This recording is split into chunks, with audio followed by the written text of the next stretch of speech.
Entonces, vamos a tocar ahora el tema de métodos de acceso al medio físico a nivel general. Vamos a hablar de las diferentes formas cómo se puede acceder al medio, las que existen y las que han existido. Y en la próxima clase vamos a profundizar más a fondo en la forma como funcionan los métodos de acceso al medio actuales a nivel de redes LAN y a nivel de redes WAN. Y adicional a esto, pues los protocolos respectivos que se manejan dentro de la capa de enlace a datos, que es donde trabaja pues estos métodos de acceso al medio. ¿Listo? Eso obviamente lo vamos a desarrollar en varias clases, no específicamente en la próxima clase como tal. Bueno, como ya les he dicho anteriormente, los medios físicos son los que proporcionan el canal de comunicaciones para que la información se transmita, ya sea cableado en cobre, ya sea cableado a través de fibra óptica, ya sea el uso de transmisiones de tipo inalámbricas como las famosas Wi-Fi a través de las señales de microondas, las Bluetooth, las ondas de radio, las señales incluso de rayo láser, ¿verdad? Y las señales, por ejemplo, infrarrojas. Algunas pues que se ven afectadas más que otras por interferencias de algún tipo. Si se recuerdan de sus clases de fundamentos de redes, les hablaron de que los medios en cobre sufren de interferencias electromagnéticas y por eso en algunos casos hay que colocar una pantalla protectora, que viene a ser, por ejemplo, una malla o un papel metálico que protege a los cables de interferencias, cosa que no sufre la fibra óptica. La fibra óptica no sufre de interferencias electromagnéticas porque la luz no se ve afectada por los campos electromagnéticos, digamos que que rodeen el cable, ¿verdad? En cuanto a las transmisiones inalámbricas, estas sí se pueden ver afectadas. Y por eso es que, por ejemplo, durante una tormenta, las señales satelitales tienden a verse afectadas. Adicional a esto, las gotas de lluvia absorben también las señales y pueden cambiar su dirección, lo que implica que pues, puede verse afectada también por lluvia. Por eso es que a veces DirecTV se cae cuando está lloviendo muy fuerte o cuando hay tormentas, ¿verdad? Porque ellos utilizan señales satelitales. Las señales terrestres pues también pueden verse afectadas un poco. Incluso las señales Wi-Fi, el espectro de las frecuencias de 2.4 GHz se ven afectadas si hay un equipo muy cercano por hornos de microondas, porque trabajan a esa misma frecuencia, ¿verdad? Esa es la frecuencia de reverberación del agua y por lo tanto es la frecuencia que utilizan los hornos de microondas para calentar el agua de los productos, que básicamente esa es la forma como ellos calientan. Los hornos de microondas no emiten calor, a modo ya de cultura general. Ellos no generan calor, ellos lo que hacen es que producen vibraciones en las moléculas del agua, lo que hace que se caliente y obviamente se calientan los productos que están en el agua. Por eso veremos que los platos de porcelana, por ejemplo, no se calientan. Ellos no tienen agua que calentar ahí. Pero entonces esas transmisiones en esas bandas de frecuencia, si tenemos un equipo de Wi-Fi muy cerca, es probable que afecte la señal del equipo que se encuentra ahí cercano, ¿verdad? Entonces son cosas que a veces uno tiene que tener pendientes. Entonces, aparte de esas interferencias físicas que se pueden generar, también pueden generarse problemas a la hora de transmitir los mensajes que vienen de los sistemas de cómputo. Antes de utilizar el medio, pues es probable que el medio esté siendo utilizado por alguien más y que deberemos validar esa comunicación antes de ser enviada. Entonces, bueno, aquí está lo que habíamos hablado de los medios físicos, ¿verdad? La codificación de las señales que se deben realizar para que se transmita el mensaje es diferente según el tipo de medio. Los cables de cobre, como les dije, utilizan impulsos eléctricos y se ven afectados por señales externas a nivel del espectro electromagnético, los campos electromagnéticos. La fibra óptica usa pulsos de luz dentro del intervalo ya sea de luz visible o de luz infrarroja, Y las transmisiones inalámbricas usan patrones de ondas electromagnéticas con distintas formas de transmisión y distintos espacios de frecuencia o anchos de bandas de transmisión. Incluso la telefonía celular, ustedes saben que cada proveedor pues tiene sus bandas de frecuencia de transmisión.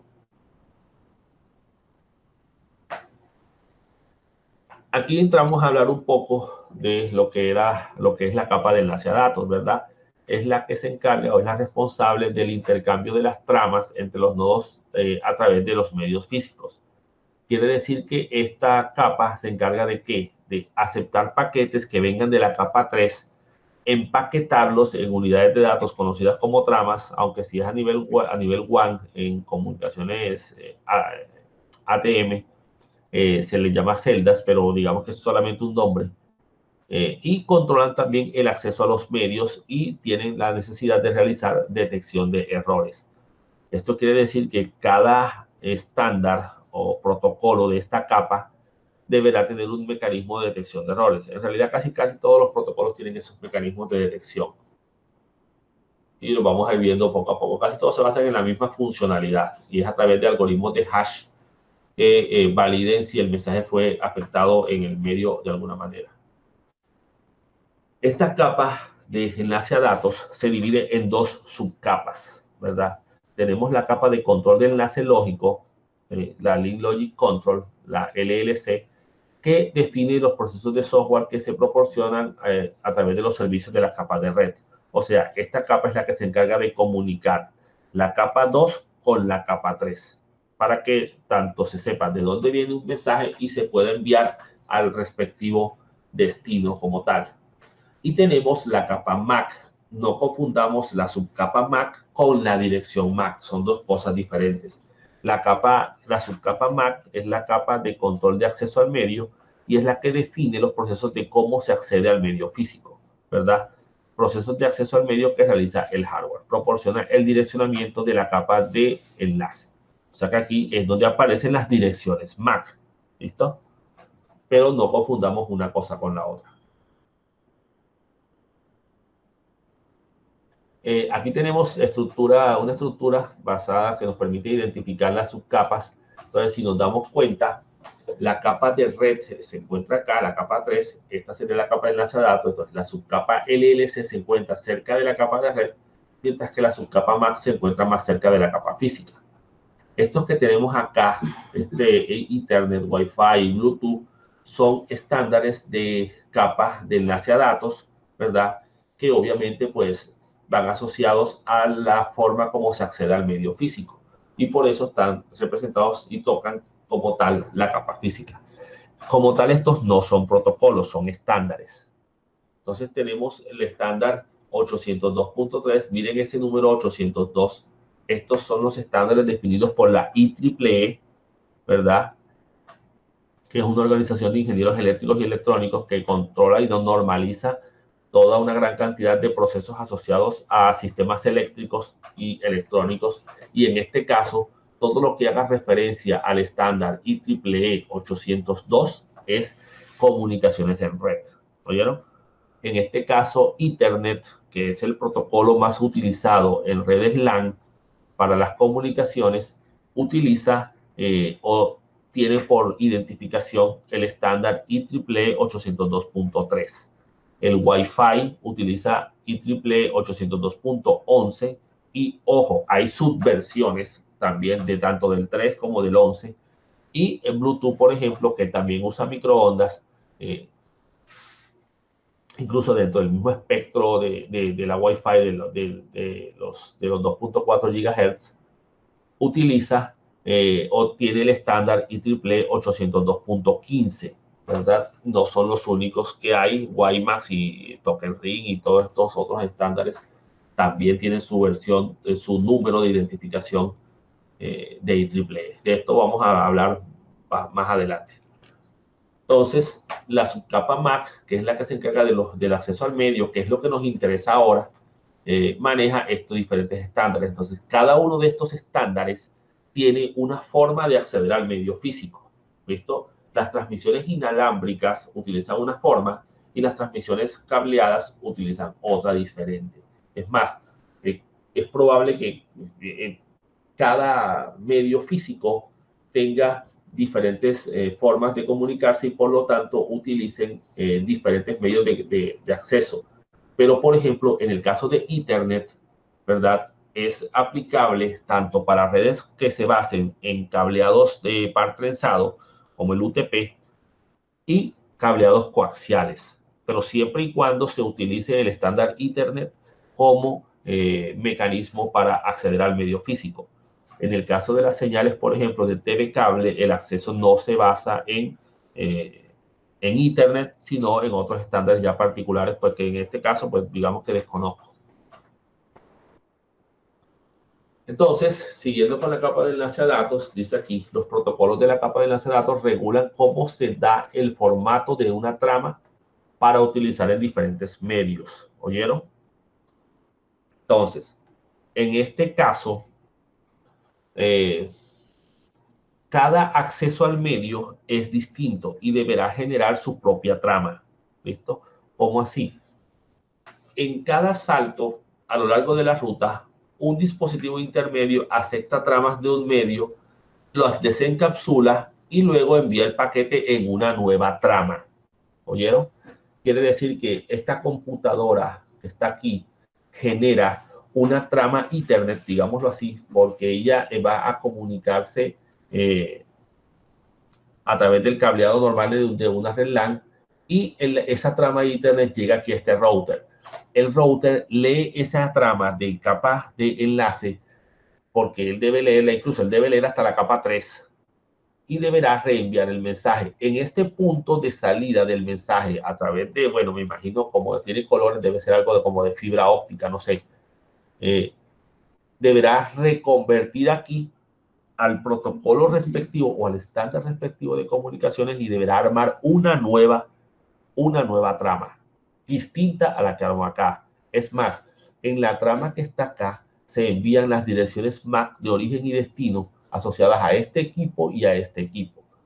Pero cuando el mensaje cambia y va por la otra interfaz para ir hacia la antena, por ejemplo, acá se va a armar una nueva comunicación con una nueva dirección MAC de origen, que es la de esta interfaz, y una nueva dirección, por ejemplo, si esto fuera de capa 2 también, aunque en realidad las antenas son de capa física. Digamos que aquí hubiera un equipo de radio, ¿sí? Un modem, por ejemplo, bueno, no, perdón, un modem, no, algún otro tipo de capa, porque los modems trabajan también en capa física. Tuviera su direccionamiento aquí, él colocaría como dirección de destino la dirección MAC de este nodo de acá. Acá se retransmite el mensaje, esto es capa física, y acá se hace otra vez la conversión, de tal manera que este equipo por acá no tiene posibilidades de conocer el direccionamiento de las tramas de este lado. ¿Por qué? Porque simplemente las tramas fueron reescritas, fueron creadas nuevamente. O sea, la trama de este mensaje, de este extremo de acá, no salió nunca de esta red. Acá se armó una trama completamente nueva, acá se armó una trama completamente nueva y acá otra trama completamente nueva. Por eso es que para cualquier red es imposible conocer las direcciones MAC que se encuentren fuera de su rango de segmento de red. Nosotros nunca vamos a poder identificar la dirección MAC de un equipo en Google, por ejemplo. ¿Verdad? Y eso lo vamos a ver más adelante cuando estemos hablando del protocolo ARP, ¿verdad? Entonces, digamos que la capa de enlace a datos es la primera capa de procesamiento de una comunicación. Entre menos tenga que subir, o sea, entre más use la capa de enlace a datos y no tanto la capa de red, más rápida será la comunicación porque requiere menos procesamiento. ¿Oyeron? Pero normalmente cuando queremos movernos de aquí hasta acá, en algunos puntos va a haber que subir hasta la capa de red. Pero eso ya lo vamos a ver más adelante. Entonces, la capa de enlace a datos se encarga de controlar la transferencia de las tramas a los medios físicos. Entonces, aquí tenemos una conexión Ethernet y se colocó un encabezado de red LAN, el paquete de comunicaciones y el tráiler o el fin de trama LAN. Acá se arma en esta zona de aquí, que está representada por esta segunda imagen aquí, se arma el encabezado WAN, lo que implica que aquí, en esta comunicación de aquí hasta acá, se pierde el encabezado de LAN que se generó acá y se genera un nuevo encabezado, que era lo que les estaba explicando. Por eso nos es imposible identificar, por ejemplo, las direcciones MAC asociadas a este punto de la comunicación, por lo menos estando aquí. Yo podré identificar todo lo que se encuentre de este lado de la red. Muy bien.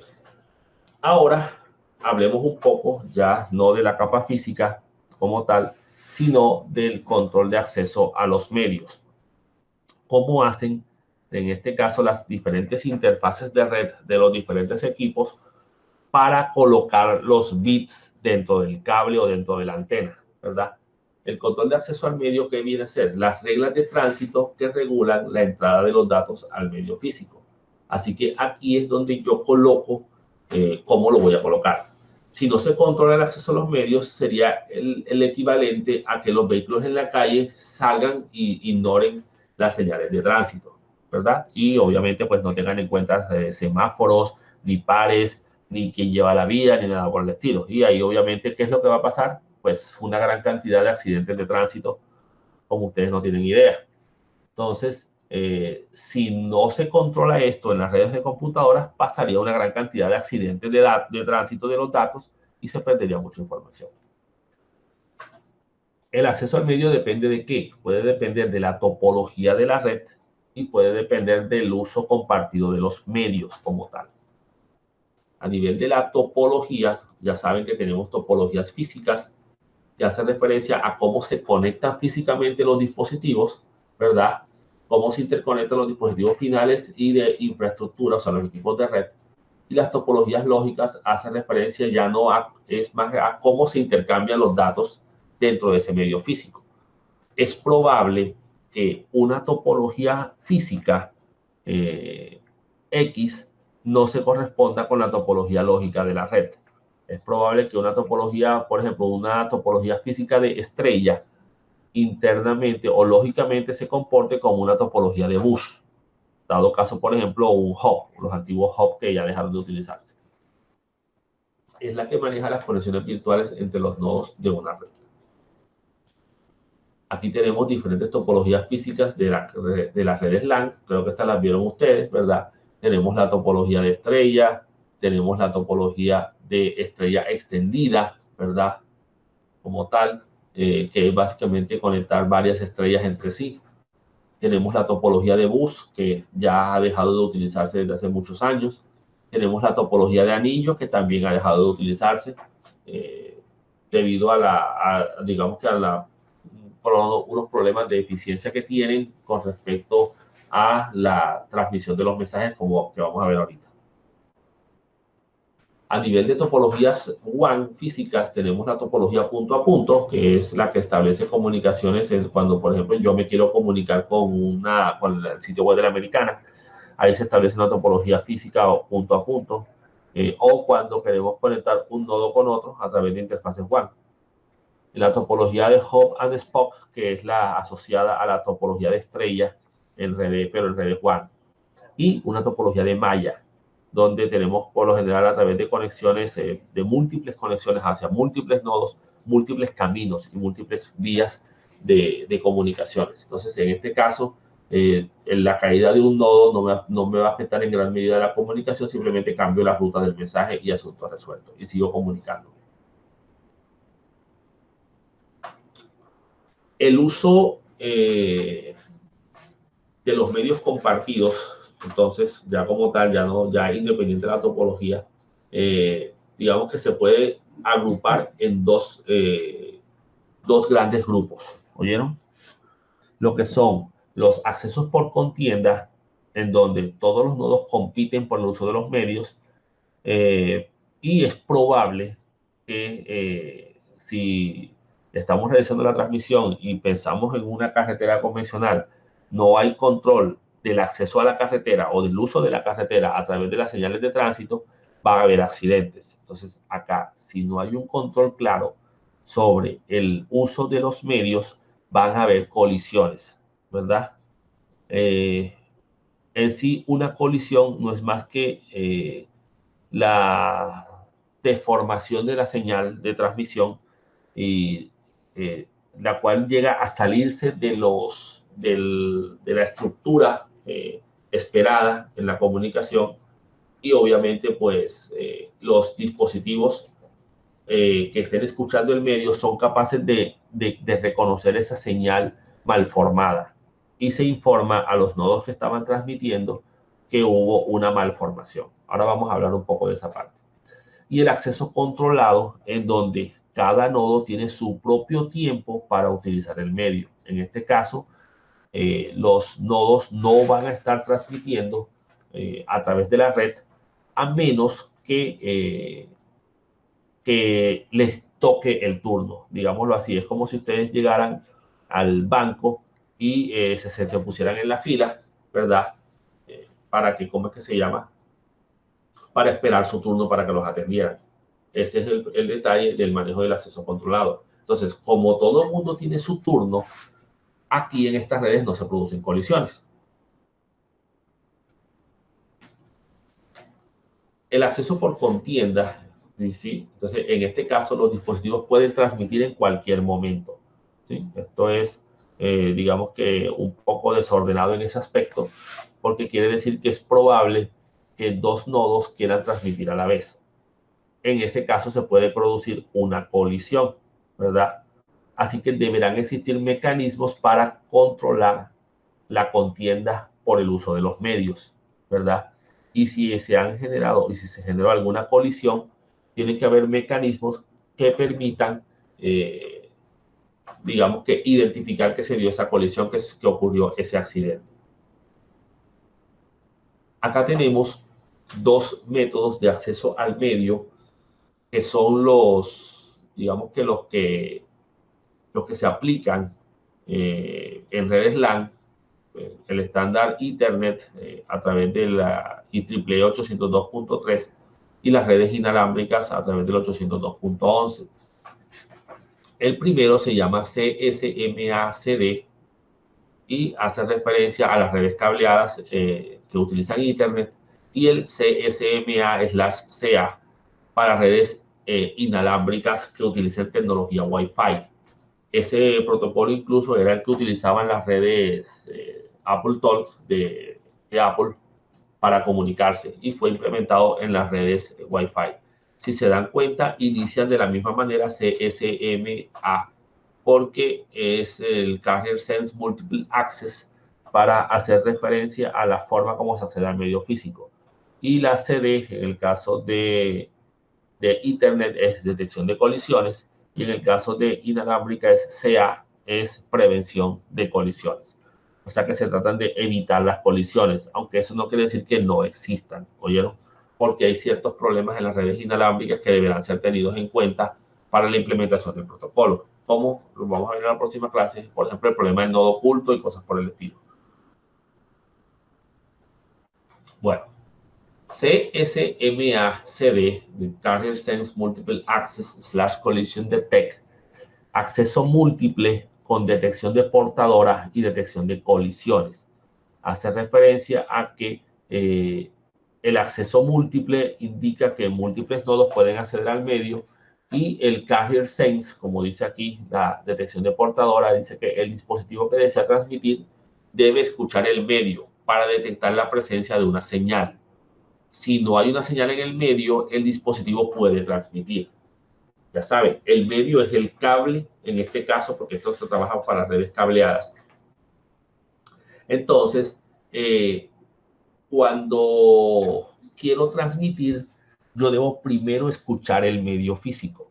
Digamos que haciendo una similitud, sería como cuando tengo en mi casa, perdón, una misma línea telefónica con dos o tres teléfonos, ¿verdad? Cada uno, obviamente, con su respectivo conexión, pero todos son el mismo medio físico, porque todos son específicamente el mismo teléfono, el mismo número telefónico, perdón, distintos teléfonos físicos.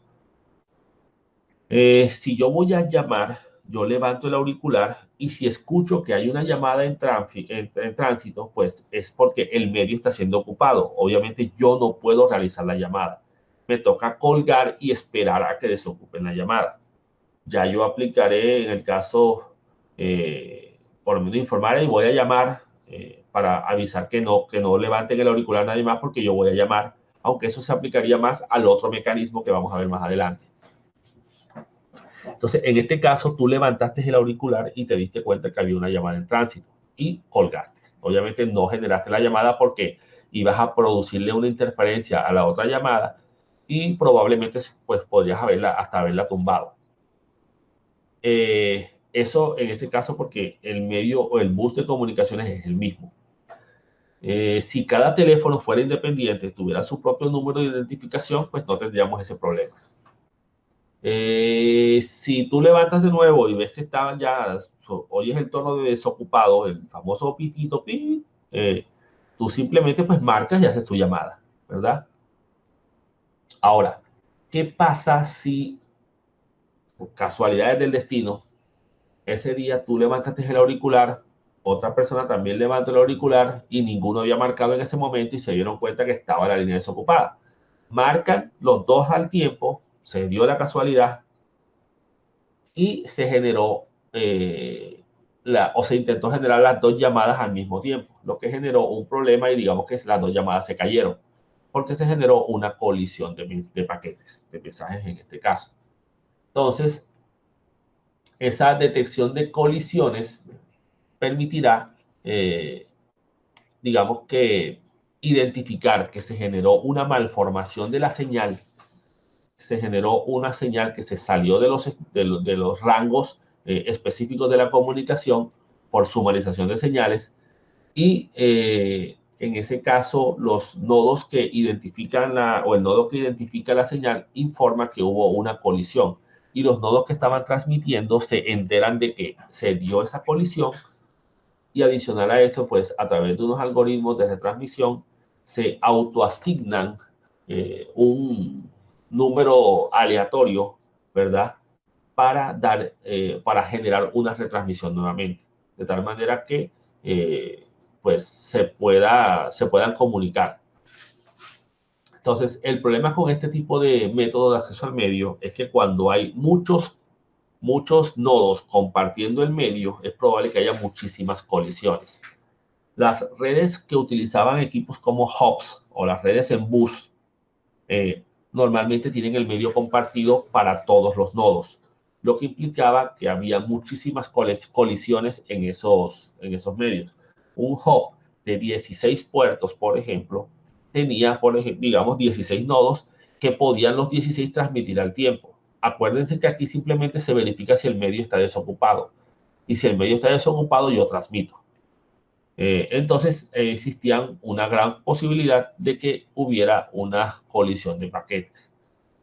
Cuando aparecieron los switches, los conmutadores, se solucionó un poco este problema porque estos switches establecen mallas de conmutación y ellos conectan el puerto A con el puerto B solo cuando uno de estos dos nodos se quiere comunicar con el otro. Lo que implica que el hecho de que un nodo A y un nodo B se estén comunicando a través del mismo switch y un nodo C y un nodo D lo estén haciendo también, no va a generar colisiones, porque cada uno va a tener su propio puente establecido, su propio circuito virtual y no están compartiendo el medio. Cada uno está haciendo uso de su propio medio. El problema estaría en que, por ejemplo, A y B se quieren comunicar al mismo tiempo. Si A y B se quieren comunicar al mismo tiempo, ambos ser emisores, ahí sí se va a generar una colisión y se va a requerir la retransmisión de esos mensajes porque debió haberse identificado que se generó la colisión. ¿Sí? Entonces, digamos que esa es la forma a nivel general de cómo trabaja este método de acceso al medio.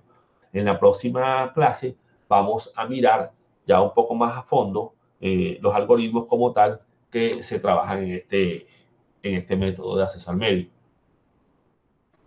El CCMA-CA, que también es Kernel Cell Multiple Access Collision Avoidance, ya hace referencia a prevención de colisiones. La idea es evitar que las colisiones se den pues, en el mayor grado posible. También se hace una escucha del medio para determinar si el medio está desocupado y en caso de requerir transmisión, yo informo antes de hacer la transmisión, ¿ya?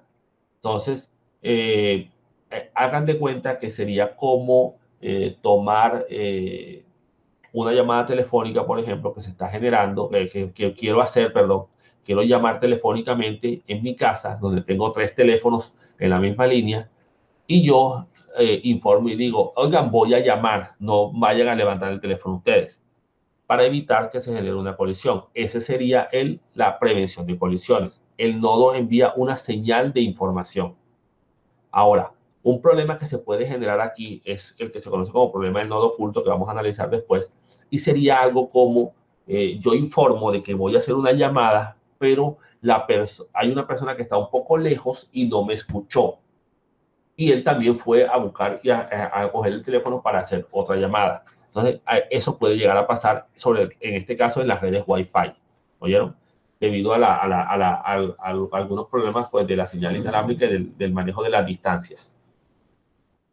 Entonces, el protocolo CSMA-CA trata de prevenir las colisiones implementando este tipo de mecanismos. Pero ojo, es probable que las colisiones ocurran y deberán ser identificadas e informarle a los nodos que se generó la colisión y que el mensaje deberá ser retransmitido. La otra forma de acceder al medio es a través de lo que se conoce como el acceso controlado, ¿verdad? El acceso controlado también se conoce como acceso programado o determinista. Implica, cuando algo es determinista, implica que siempre arrojará el mismo resultado. Si tú a una operación le arrojas los mismos valores, siempre te va a dar los mismos resultados. La suma, por ejemplo, es determinista. Si tú sumas 2 más 3, siempre te va a dar 5. ¿Ya? Entonces, a eso se refiere con que es determinista. Entonces, aquí el acceso va a estar programado por el medio o el uso de una señal conocida como token y se maneja por turnos. El token o la señal eléctrica, el testigo, va pasando de nodo en nodo y para que un equipo transmita, se debe tener el token en su poder. Si un dispositivo no necesita acceder al medio, cede el token de manera inmediata, lo recibe y lo reenvía de nuevamente. Si un equipo va a transmitir, se queda con el token mientras esté transmitiendo el mensaje. Una vez termine, lo libera y el token sigue su camino hacia el nodo siguiente. Esto es como una especie de carrera de relevos. Acuérdense que en la carrera de relevo se pasa una especie de palito, ese palo que se entregan los competidores, se conoce como token o testigo, y el que quiera continuar la carrera tiene que recibir el token del corredor anterior, ¿verdad? Entonces, esa es la forma o digamos que una similitud al manejo que se le da a estos sistemas de acceso controlado. En este caso, se transmite solo una estación a la vez. No se presentan colisiones porque el acceso al medio depende de tener la posición del token.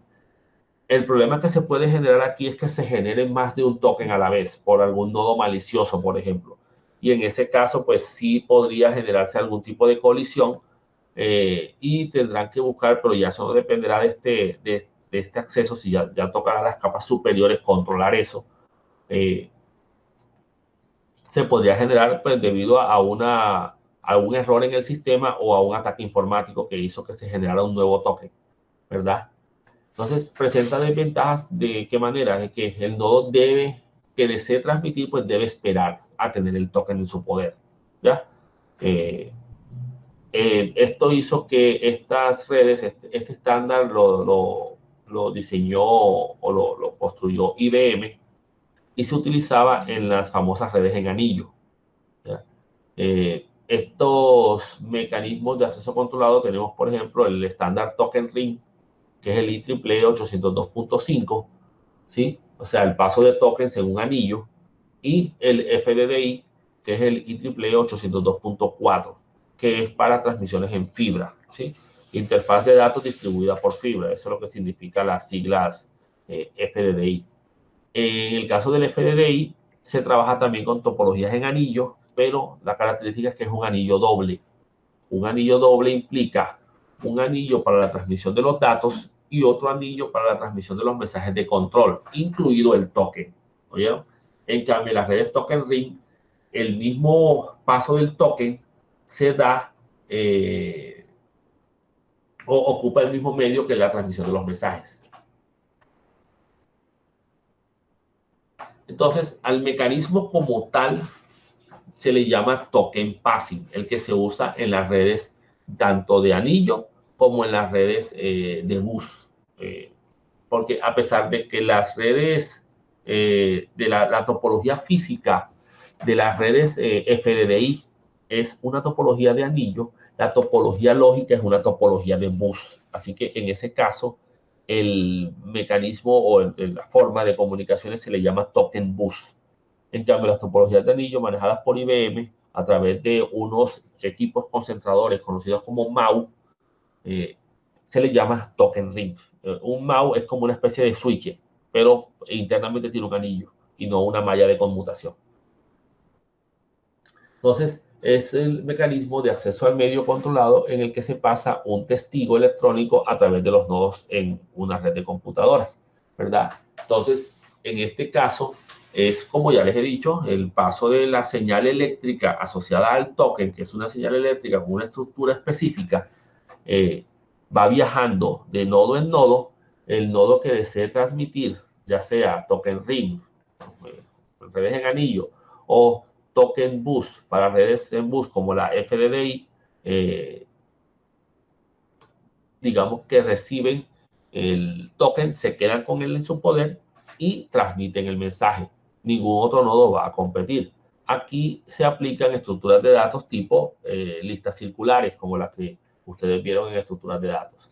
Entonces, estos mecanismos de control de acceso al medio se consideran ya obsoletos, debido a que, a pesar de evitar colisiones y ser eficientes en su manejo, tienen el problema de que no todos los nodos deban transmitir. Y si la red se vuelve muy grande, pues toca esperar de pronto mucho tiempo. Ventaja también es que las redes grandes, pues obviamente como no hay colisiones, tienen la particularidad de que no se van a retransmitir mensajes, pero tenemos el problema de que es probable que el nodo deba esperar mucho tiempo a la hora de transmitir el mensaje.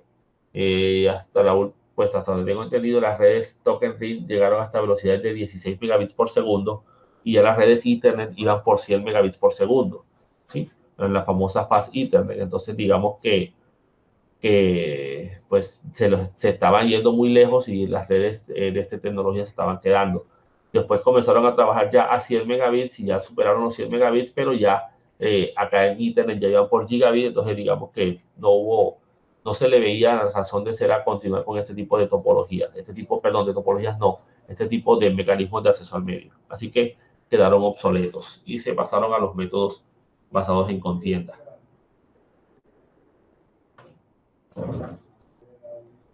Bueno, ahí tienen las referencias de donde se extrajo la información, pueden investigar